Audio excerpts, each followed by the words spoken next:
और तरकश में बात सबसे पहले मध्य प्रदेश विधानसभा चुनाव से जुड़ी बड़ी खबर की करेंगे, जहां कांग्रेस ने कर्नाटक की तर्ज पर ही चुनाव लड़ने का फैसला किया है और प्रदेश के मुद्दों को लेकर जनता के बीच जाने का मन बना लिया है। तो वहीं बीजेपी ने कांग्रेस की तैयारियों पर तंज कसा है। इसके साथ ही बात बीजेपी की तैयारी की करेंगे, जो सोशल मीडिया के जरिए चुनावी तैयारी को धार देने में जुटी है।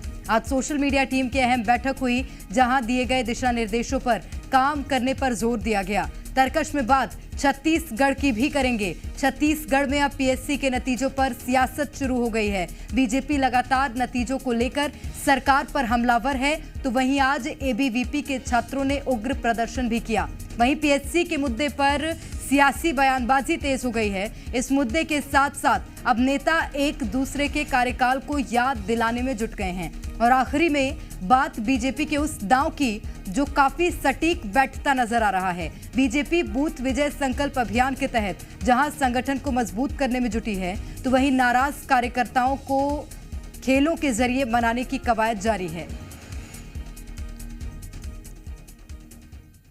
और शुरुआत करते हैं, कर्नाटक की जीत का असर मध्य प्रदेश में भी दिखाई दे रहा है। कर्नाटक के नतीजे पार्टी के लिए बूस्टर डोज का काम कर रहे हैं। यही कारण है कि मध्य प्रदेश कांग्रेस ने कर्नाटक की तर्ज पर ही चुनाव लड़ने का फैसला किया है, तो दूसरी ओर बीजेपी ने कांग्रेस की इस रणनीति पर तंज कसा है।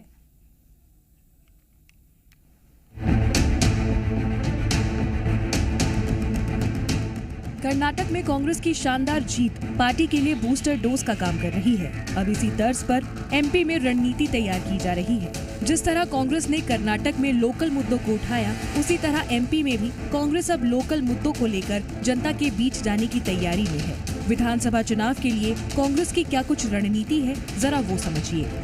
भ्रष्टाचार के मुद्दे पर चुनाव लड़ेगी कांग्रेस। महंगाई और बेरोजगारी पर सरकार को घेरने की रणनीति। कानून व्यवस्था और अपराध का मुद्दा उठाएगी कांग्रेस। चुनावी वादे को लेकर जनता के बीच जाएगी कांग्रेस। मध्य प्रदेश की परिस्थितियां और कर्नाटक की परिस्थितियां एक जैसी हैं। यहाँ भी भारतीय जनता पार्टी की सरकार है, वहीं भारतीय जनता पार्टी की सरकार थी।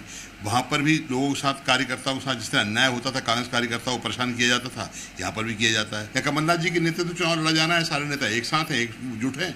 ओबीसी को हम साथ लेके चल रहे हैं, माइनॉरिटी को साथ लेके चल रहे हैं। नारी सम्मान योजना में 1500 रुपये प्रत्येक महिला को 1500 रुपये दिए जाएंगे और 500 रुपये में गैस सिलेंडर दिया जाएगा। ये भी अपने आप एक बड़ी उपलब्धि है। तो सारी बातें इतनी ज़्यादा हैं और 15 महीने में जो काम हुए हैं, एक कांग्रेस पार्टी की मध्य प्रदेश में सरकार बनना निश्चित है। एक तरफ जहां कांग्रेस कर्नाटक की जीत को आधार बनाकर जनता के बीच जाने की तैयारी कर रही है, तो वहीं दूसरी ओर बीजेपी ने इस रणनीति पर तंज कसा है। बीजेपी का कहना है कि कांग्रेस जितनी भी तैयारी कर ले, मध्य प्रदेश में उनकी सरकार नहीं बनेगी। देखिए, कांग्रेस अपना काम करने के लिए स्वतंत्र है, लेकिन भारतीय जनता पार्टी जो मध्य प्रदेश में जो भारतीय जनता पार्टी का ऑर्गेनाइजेशन है, कांग्रेस को विपक्ष की भूमिका सकारात्मक तरीके से निभाना चाहिए, जो वो विपक्षी भूमिका भी नहीं निभा पा रही है। रही बात कर्नाटक की, तो कर्नाटक में जिस प्रकार की सिर बुटव्वल हो रही है, वहाँ की जनता खुद परेशान है कि हमने किसको चुन लिया। जो अपना नेता नहीं चुन सकता है, उसको हमने चुन लिया। चुनाव नजदीक आने के साथ ही तैयारियों में भी जोर पकड़ना शुरू कर दिया है। देखना होगा कि किसकी रणनीति कितनी सटीक काम करती है और किसकी रणनीति धरी की धरी रह जाती है। ब्यूरो रिपोर्ट, जी मीडिया। और ज्यादा जानकारी के साथ भोपाल से हमारी संवाददाता प्रिया पांडे सीधे जुड़ गई हैं। प्रिया, आप कर्नाटक की तर्ज पर मध्य प्रदेश में भी चुनावी तैयारी में है कांग्रेस, क्या कुछ नया और अलग देखने को मिलेगा इस बार रणनीति में? देखिए प्रेरणा, कर्नाटक की जीत मध्य प्रदेश कांग्रेस के लिए बूस्टर डोज से कम नहीं है। इस बूस्टर डोज ने मध्य प्रदेश कांग्रेस को एक बार फिर से जिंदा कर दिया है। तमाम कार्यकर्ता, तमाम नेता एक बार फिर से बेहद मेहनत, बेहद सक्रिय फील्ड पर नजर आ रहे हैं और यही वजह है कि अब उसी पैटर्न पर मध्य प्रदेश चुनाव में कांग्रेस चुनाव लड़ने की तैयारी कर रही है। सबसे अहम ये बात होगी कि 2023 में कर्नाटक की तर्ज पर मध्य प्रदेश में लोकल मुद्दों पर चुनाव लड़ा जाएगा। यहाँ के जो लोकल परेशानियां हैं, जिसकी जनता लगातार शिकायतें कर रही हैं, उन्हीं मुद्दों को लेकर जनता के बीच जाया जाएगा। यही कर्नाटक में भी देखने को मिला था कि लोकल मुद्दों को कांग्रेस ने बढ़ चढ़कर बताया था, घोषणा पत्र में शामिल किया था और यही स्थिति मध्य प्रदेश में देखने को मिलेगी। महंगाई, बेरोजगारी, भ्रष्टाचार, कानून व्यवस्था, इसके साथ साथ तमाम वो योजनाएं जिसका सीधा लाभ जनता तक नहीं पहुंच पा रहा है, इसको लेकर भी कांग्रेस जनता के बीच जाएगी। जनता के बीच जाने के सख्त निर्देश पीसीसी चीफ कमलनाथ ने दे दिए हैं। सभी दिग्गज नेताओं से लेकर छोटे से छोटे कार्यकर्ता तक को ये कहा गया है कि अब वो ज्यादा से ज्यादा अपना समय